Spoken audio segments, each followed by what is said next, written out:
The Leading Edge Cricket Podcast. Missing straight one since 2004. Hey guys, welcome back to the Leading Edge Cricket Podcast, Episode 7, a special Episode 7. This is a live reaction, instant review of what the hell has just happened in the 5th one-day international between New Zealand and England down in Christchurch. I am one half of the Leading Edge Podcast, Rob, and as always, I am joined bright and early from England by my co-host Rich. Hey Rob, how's it going? Good mate, we are grand. So in an incredible one-day international series between New Zealand and England, it has all gone off. The 5th and final one-day international has taken place down in Christchurch, and England have dominated, stepped up, come to the party, whatever Ian Botham phrase we want to throw at it. England have performed superbly in this final one-day international, Rich. Please tell us what the hell just happened. Well, what did just happen? It was a pretty dominant performance from England, really, considering how tight the first 4 games had been and the fact that we had, incorrectly I should add, predicted that New Zealand would come out victorious. I'd like to say we're both responsible for that prediction, aren't we? Yeah. We both said New Zealand. Yeah, to be fair, they often say, bet against your team. So, if your prediction or if your betting comes out, you win. And if your team wins, you win. So, that's a good way anyway, to do it. We're delighted with the England win. It's a well-deserved win in this game, especially. Just before we go into it, for New Zealand, Ross Taylor, after his 181, his heroics in the last game with his popped hamstring, whatever it was, he missed out. Young Chapo, Mark Chapman, came in for Ross Taylor, and for England there was an injury for Jason Roy, I think a back injury. That kept him out. So Alex Hale's finally got to go. White ball, Alex Hale's got to go for England at the top of the order. So let's get into it. New Zealand, they batted first. Didn't make the best start. Colin Munro out second ball, caught behind off Wokes.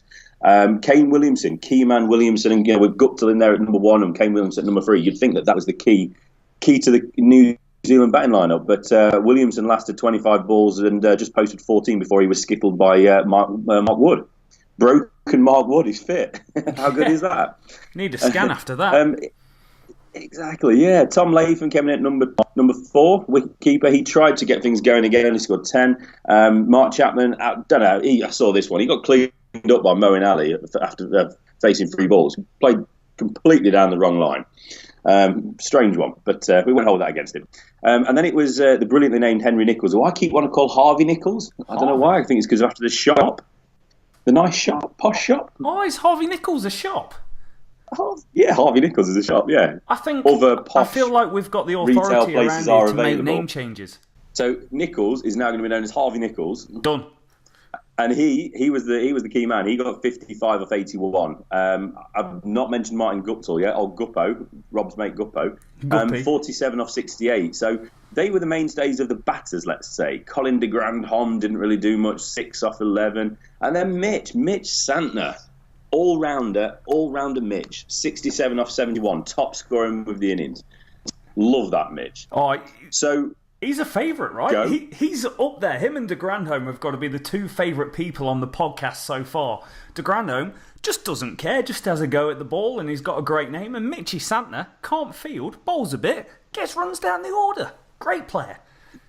What a man. We're looking at doing a new logo soon, and I think we need to incorporate a Mitch Santner somehow. See if we can work him in there. Picture of a ball going through some hands.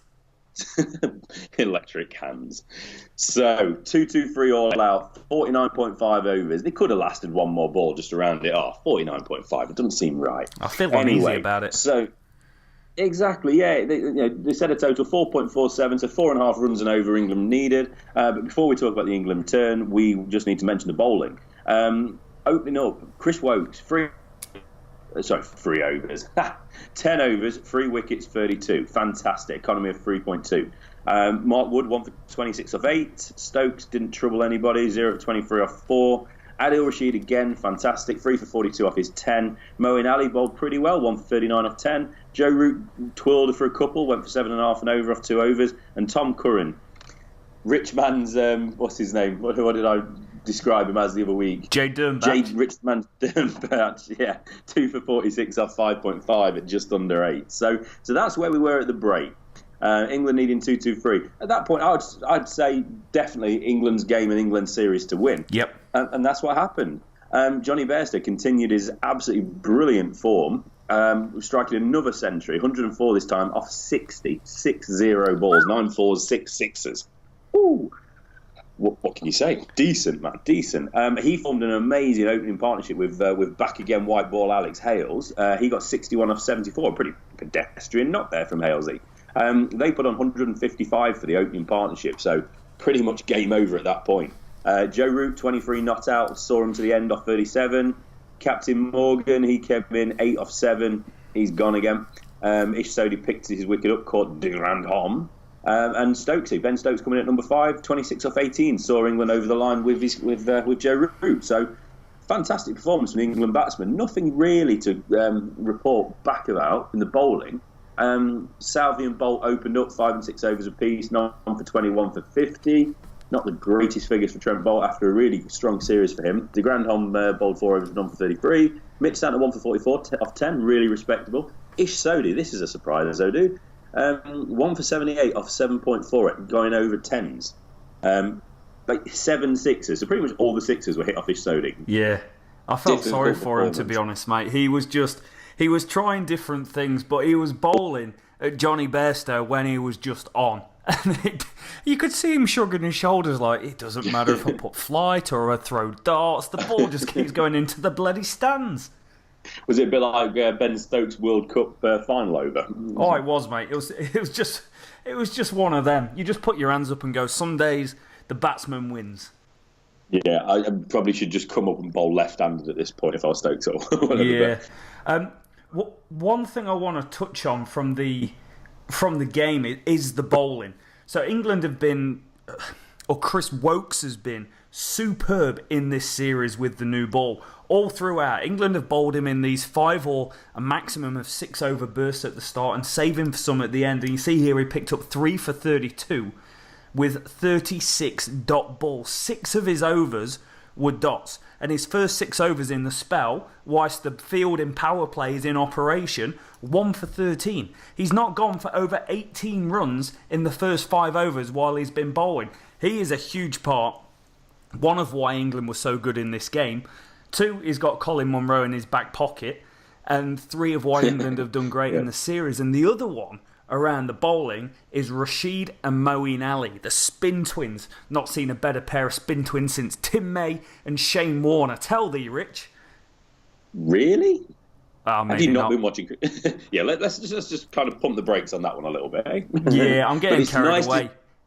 It's nice to see you being positive, and I think that's really, really commendable. But yeah, they've bowled well, haven't they? And bowled well as a unit. I mean, out of all the England bowlers, I mean, Curran's picked up a few wickets. He's gone for a few, but he's still bowled well. So there's nobody really we can point to for England that hasn't really performed. Even David Willey, he only took a wicket, but he was quite economical in doing so. And Stokes come back with 5 wickets in the series as well. So all round, decent performance. Just want to mention Wood again. I don't want to be kind of having a go at this guy because he's a really good fella. He does his little imaginary horse trotting around the outfield, and he seems like a great guy, good locker room guy, you could say. But he's took 2 wickets in 3 games. Just under. Let me have a look here. An average of 63.5, and just under run a ball. So economy-wise, he's not too bad, but it's not really that performance again that we're looking at from Wood. But again, he's had injuries, so yeah, difficult one. He was better today. He bowled a much better length, but England bowled a good length. In fact, good. I'll go as far to say England bowled a good length in this innings. 41% of the deliveries that were bowled, because knowledge is power. Oh, your eyes are sharp, buddy. Oh, mate, I've got it in abundance. Now, the other one I want to touch on is Adil Rashid and Moeen Ali. 20 overs of the innings, 4 for 80 from your spinners, all coming around the middle of the innings. That is huge in a one-day international, because that's where you see teams kind of fall into this start strong and then just knock it around a bit. But going for 80 and 20 overs in the middle of the innings is absolutely incredible. And Moeen Ali, you'll like this, Rich, because knowledge is power. 58% of his balls were on good length, which was the second best of his career overall. That's how solid he's been.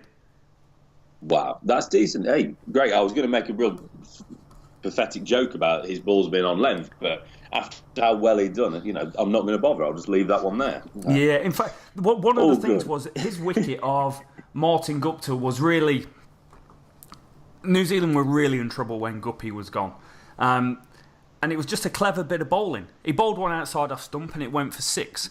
He bowled the exact same delivery, except it was about 10k faster, and Guppy made a mess of it. Balls in the air, Stokes has got the wicket. So again, it's putting balls out there by Rashid, having the balls to do it again, but just sensible, clever bowling by him, mixing up the pace. And that's what the England spinners have done well, and it's what the seamers have done well. Tom Curran has mixed up his pace with a variety of slower balls superbly. When he got Nicholls out, I was watching that and he bowled one at 107, 139, 123, 141. As the batsman, you have no idea how quickly or how that ball is coming down at you. So credit to him for having such an array of abilities to be able to bowl these different deliveries. Yeah, and for Curran, he's still relatively new on the world stage, so it's taking time for players, for analysts around the world, to start working out how he delivers those slower balls. Is it back of the hand, side of the hand? Is it stuffed into the hand? Is it a knuckleball? All these sort of different variations of how people like to bowl slow balls. So it's learning how they do these things, and then, forgive me for talking about Jade Dernbach again, but what can happen with these guys that bowl a lot of variations is people work them out and then just sit back, wait for the back of the hand one and put it over the stands. Yeah. So hopefully can adapt as world cricket will adapt around him. But no, fair play. I was quite critical of him. I don't see him as a white ball cricketer, I don't mind him. I don't see him as a long-term England player in all 3 formats of the game. I'm not a fan of him as a test match bowler. But fair play to him, he's done all right, and he's playing well on the international stage, so I can't really criticise him too much, even though I kind of like to. No, it was a good performance by England. I think the average score's around 280, I think it said on Sky Sports. So bowling New Zealand out in 2-2-3. Just incredible performance by the England boys. And then Bairstow or Hales was immense. You could see Hales playing within himself. You could see he really wanted. There's no good Hales getting a quick 540 and then not getting picked for a while. He had to score 50 to make an impact and make the selectors go, oh yeah, Alex Hales is still here, So fair play to him for digging in and just batting the way he did. He batted more controlled than sometimes you see him go. But one of the things was talking about England bowling so well. England's 8th boundary of the innings came in the 45th ball. It took New Zealand 200 deliveries to get that same 8th boundary. That was the consistency of the England bowling as opposed to the New Zealand bowling. The New Zealand bowling, against Hales and Bairstow from the seamers, only 4 balls would have hit the stumps. 4! 4? Jesus, it's I don't know. It's crazy, man. Just quickly touch on it as well, because I didn't mention it at the top. Bairstow, man of the match. Was that for his catch or for his runs?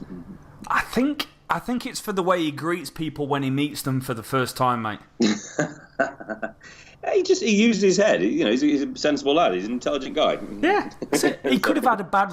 If you've got a bad right hand and you're a wicket keeper, how else are you going to greet people? With your noggin. Is that how he got out? He's listed as Trent Bolt bowled him hit wicket. So did he just turn around and headbutt the stumps? Yeah, nice to meet you, Mr. Stump. Bang. But credit to Bairstow. Incredible 100 again. He's really found his feet at the top of the order for England in one-day cricket. Takes a bit of balls to put someone like Bairstow at the top of the order who does bat down at 5, 6 or 7 in the test team. So credit to the England unit, credit to Bairstow for taking control of it, averaging over 60, about 65 in one-day cricket now as an opener. And him and Hales just clicked. Just clicked. Bairstow's full of confidence. England batting lineup is looking full of confidence. Having Joe Root come in when there's not many left to win, there's no chance of a collapse with him around in one-day cricket. On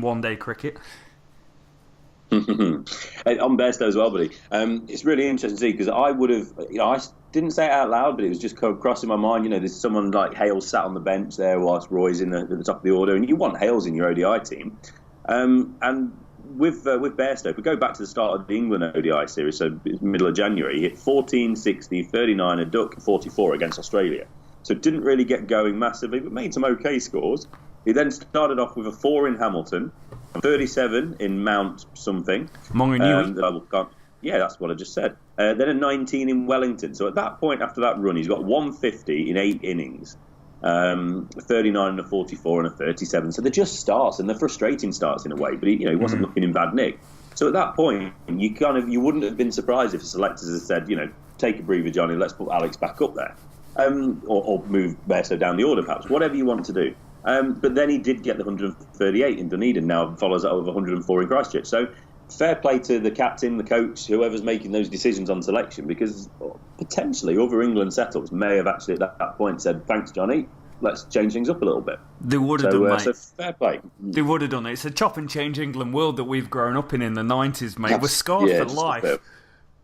Yeah, he's not scored runs in 2 innings. He's going to get dropped. But I agree with you, because I watched him batting those first couple of one-day internationals, and I thought, man, he looks out of form. He won't last the series. I was calling for Hales to come in for Bairstow, and it's a good job I just do a podcast and don't pick the England team. Saying that, though, if we put names in a hat, then we'd probably be able to get a job as an England selector anyway, because I think that's half of how it's done. Yeah. So Jonny Bairstow, big one. Here we go. Knowledge is power again, Rich. Jonny Bairstow out hit wicket, becomes the second ever English ODI player to be out hit wicket. Question is, can you name the first? Whilst I'm trying to think of that, could you tell me how he was out hit wicket? Because this happened in the middle of the night, and I've not had a chance to see this yet. I've only caught bits of the game so far on highlights and whatnot, so didn't see Jonny Bairstow. How did it happen, Rob? Here we go. So he gives himself too much room this time, and Bairstow smashes the stumps. He actually smashes the stumps. He goes for the cut shot, but he hits the stumps. Bat? I don't think I've ever seen that before. With his bat? His foot, he didn't tread on them. That's incredible. I've only seen that in club cricket when someone's got out and they weren't very happy. Yeah, you get that and then just smash the stumps down. Yeah. Or you get the non-player turn up at nets who doesn't know where to stand. So they stand really deep in the crease. Yeah. Right, let's push him back a bit. His treads on the metal. You hear that metal noise of the pop-up stumps. Oh, I hate those stumps. So, dude, I have not got a clue. I couldn't even guess. Robin Smith. There you go. I'm going to throw a random one out here. Not a bad guess. But here we go. I'll give you the year. We'll work our way to it. It's the 4th of September 2009. And it's one of England's top 6. Oh, 2009. What was going on then? It could be Ravi Bopara? Not far off, actually, mate. It was O.A. Shah. Oh, O.A. Shah. And what was he famous for recently, Rob?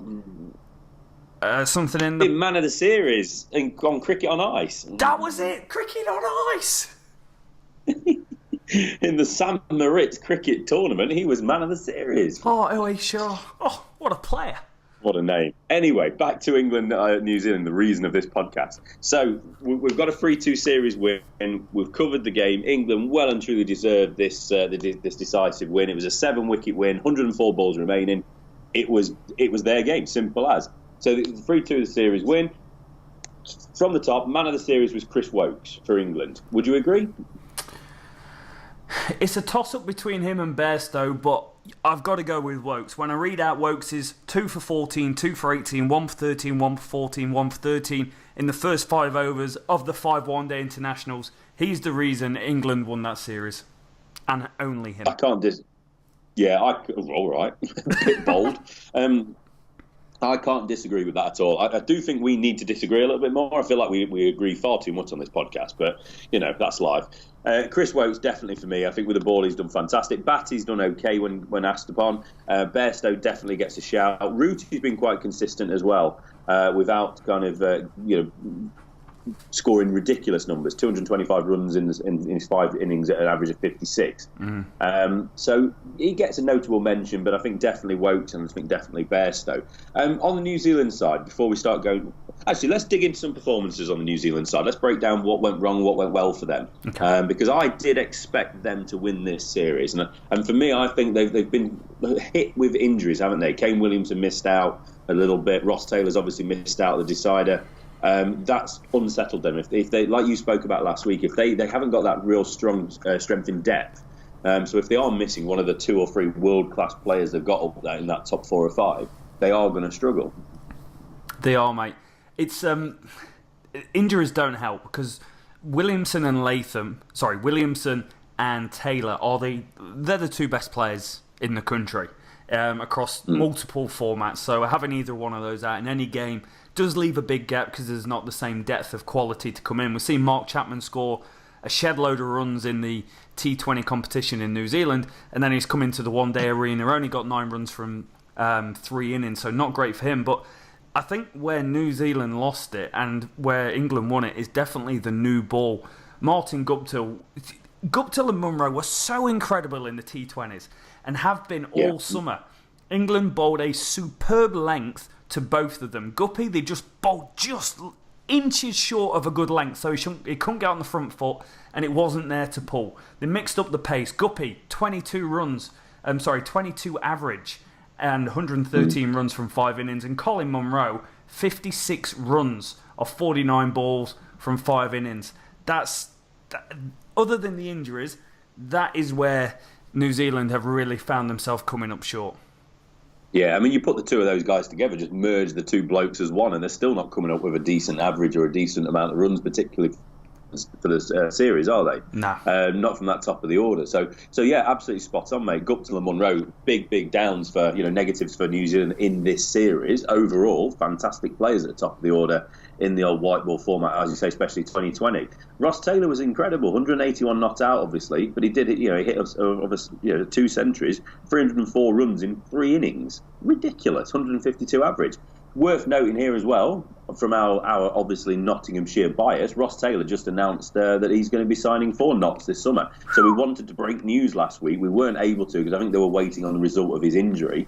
But yeah, he's come through. He's signed on for the first half of the season, and we'll maybe talk about that more in the next pod. But yeah, Ross Taylor was awesome. Kane Williamson, the other star batsman, 179 runs in 4, including his 112 not out of 59s. But the second highest run scorer and second highest average was Mitch Santner, all-rounder Mitch Santner. Five matches, obviously 4 innings, 216 runs, a high score of 67, but with his 2 not outs, he ended up averaging 108 with a strike rate of about 105, which is fantastic. He's just, he's been awesome this series, and he's definitely one I just want to put to one side and say he's in the shout for me for the New Zealand player of the series. Yeah, he's been superb. He's kind of played that role. He's made sure New Zealand have had a score in a couple of games.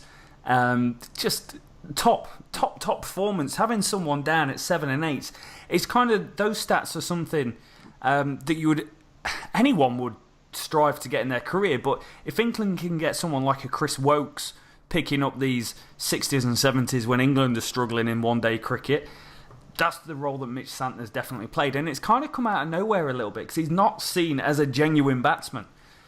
So huge props to him. Massive performance. Yeah, I mean, he didn't really do it as much with the ball, did he? 3 wickets in 5 innings, so and that included a 2 for 54. So he's not quite clicked with the ball. Whereas Ish Sodhi, he's took 10 wickets at about 25. So in the 4 games he played. So really, when we're comparing the 2 spin situations, England spinners have. I think we did a comparison a little while ago, didn't we, where we went through the New Zealand and England teams, and it was so comparable. When you look at Ali and Rashid versus Santner and Sodhi, for example, England have won that battle. The England openers, Bairstow and Roy, or Bairstow and Hales, have won the battle against Guptill and Munro. Yeah. The middle order, it's a bit close. I think Ross Taylor might have won his battle against Owen Morgan, let's say. But Root and Williamson have pretty much cancelled each other out, maybe. Root maybe just on points on that one. Yeah. So it's been a really good series. For me, New Zealand, I think we can't look past Ross Taylor. That's not because he's just signed for Notts. And Ish Sodhi as well, not because he signed for Notts. But they did all right. It was a really close series. I think without the injuries, I think this would have been a hell of a lot closer, and we might have been talking about a 3-2 New Zealand win, but we're not. We're talking about an England win, 3-2.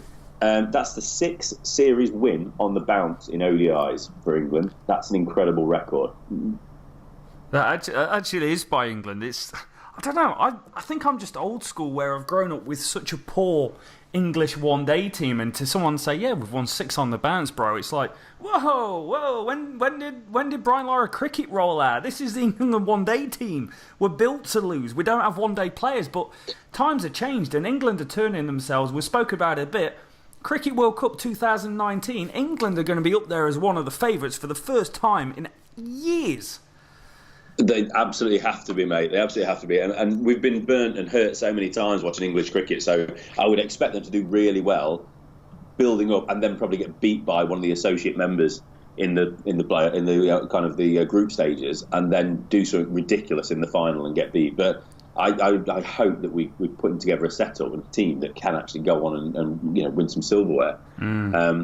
I'm going to put faith in this England team. I don't know what it is. There's just something about the England team at the moment. Whether it's the individuals, there's certain players that excite me, but there's others that I just find a little bit underwhelming.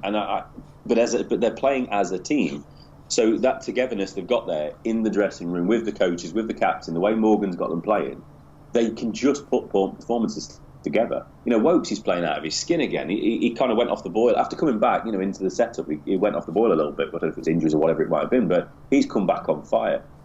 Players are just putting performances together, and they're not necessarily the players we would kind of put in the bracket of absolutely top class, world class players. But they just seem to be putting runs, scoring runs, putting performances together. So brilliant for England, delighted for England, well chuffed. I'm gutted I'm not in New Zealand, because my plan had been to come over to New Zealand until a certain personal situation from Rob got in the way, which I won't hold against you too much. And I just can't wait for the test matches now, buddy. I cannot wait. One last quick point as well. I absolutely adore watching cricket on TV when we're playing at Christchurch. That ground is just beautiful, mate. It's absolutely stunning. Yeah, it is a stunning ground. I went down Cricket World Cup 2015, I went down England versus Scotland, watched Moeen Ali score 100 down there, and I watched another game down there. I think it was Pakistan-West Indies, and the West Indies had Pakistan 3 wickets down for about 2 runs at the start of the game. It wasn't a great game of cricket. Not the best. But yeah, it's been fantastic. It's been a great advertisement for one-day international cricket. Roll on the test matches next. England go and play. This is very strange. England are playing a 4-day game against a New Zealand 11 as kind of a warm-up. But it's two-day games with different teams and different players playing down in Hamilton next week. I definitely won't be able to get down. But it's a very strange way to play cricket. I find the warm-ups, I think we might have mentioned this at some point, but the way teams warm up for test series these days is just, I find it bizarre. It's not replicating what they're going to be doing. There's no harm in rotating players in and out of a team across a 4-day game. I don't know, whatever. It's more like warming up for one-day cricket if you're playing 2-day games. It just doesn't make much sense to me. Look, we'll see how it goes. I think it's worth mentioning as well that this series so far has been played brilliantly with no issues whatsoever. Obviously, we've got issues over in with South Africa and Australia. Obviously, how can I forget those guys? Jeez. But it's really, really pleasing to see that there's just been a series played in good spirits. There's not really been any issues to report. Obviously, it's been aggressive cricket, tough cricket, but it's been played in the right way. It's great to see. It's a good series, and it sets it up really nicely for those 2 test matches. And I think we're going to be having a good chat about the 2 squads and what we think might happen in the series. We definitely will, mate. But that will do it for today, guys. The 5th and final one-day international is there. You've had our live reaction. We'll be back next week with episode 8 of the Leading Edge Cricket Podcast, where we'll touch in all the cricket news from around the world. What's been going on? What's going on in India? The Pakistan Super League. Apparently there's some charges against Mohammad Sami. We'll get stuck into them, guys. But please continue to rate, review, subscribe wherever you listen to the podcast. Check us out on Facebook at The Leading Edge Podcast, Twitter, The Leading Edge Pod, and we're on YouTube. That's where we're getting the most of the views, and that's where we're responding to your comments. So keep the good times rolling, boys. It is bye from me. Yeah, and I'll see you soon as well.